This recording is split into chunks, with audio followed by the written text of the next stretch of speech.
ده عجلاتي ده؟ عجلاتي اه. السلام عليكم. ازيك يا حاج؟ عامل ايه؟ ينفع اطلع فوق؟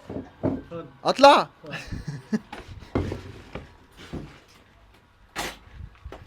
السلام عليكم.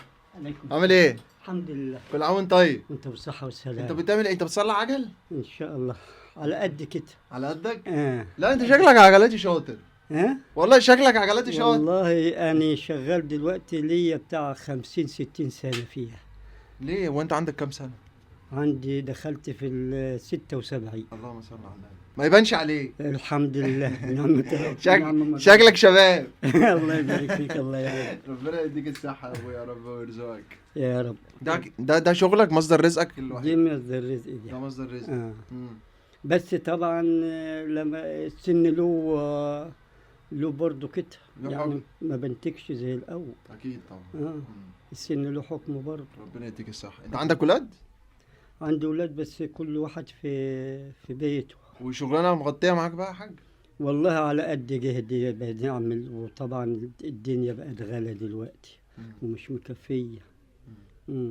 الصنعة دي لها الشديد ولها الشاب ان هو ينتج. انا مفيش يعني جت عجلة 2 وقدرت وخليهم بقى لحد ما يصلحوا. تكلش بقى العيل مش كتر خيرهم ان مقضيين نفسهم، وانا بقول ربنا يسترها معايا لحد ما دورهم ولا احتاجش لا العيل ولا الغير، احتاج لربنا بس. صلي على النبي. عليه الصلاة والسلام. هسألك سؤال في المسابقة عشان تكسب معانا جايزة.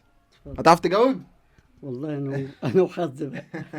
حظك حلو ان شاء الله. ان شاء الله. طيب فردة الكاوتش دي لما بتتخرم بنعملها ازاي؟ بطش كده حته سليمه كده نيجي ملحمينها. لحمنا. بعد كده خلاص ما تطلعش اهو. لا ما طب انت شاطر اهو.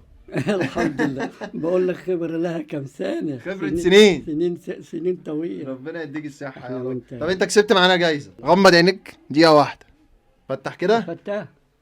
الله اكبر. الله يبارك لكم. الله يبارك لكم. كسبت معانا 2000 جنيه. الله اكبر عليكم. الله اكبر. اتفضل. دول بتوعك. يعني ان شاء الله نتمنى ان هي حاجة تساعدك كده على الحمد لله. ربنا يكتر من امثالك. ربنا يكتر من امثالك. وبحتاج لك وتحتاج لي، ما بينا ألف حلقة وصل، وبشبه لك وتشبه لي في حب الخير وطب الأصل، ماليش غيرك أكيد. طب نشرب حاجه. ربنا يبارك لك. واجبك وصل والله وزيادة. ربنا يبارك لك يا عم الحاج. الله يكرمك. تأمرني بأي حاجة؟ الله يبارك. الله يكرمك. يلا السلام عليكم. يكتر من امثالك. اشوف وشك على خير. ربنا يخليك. يلا السلام عليكم.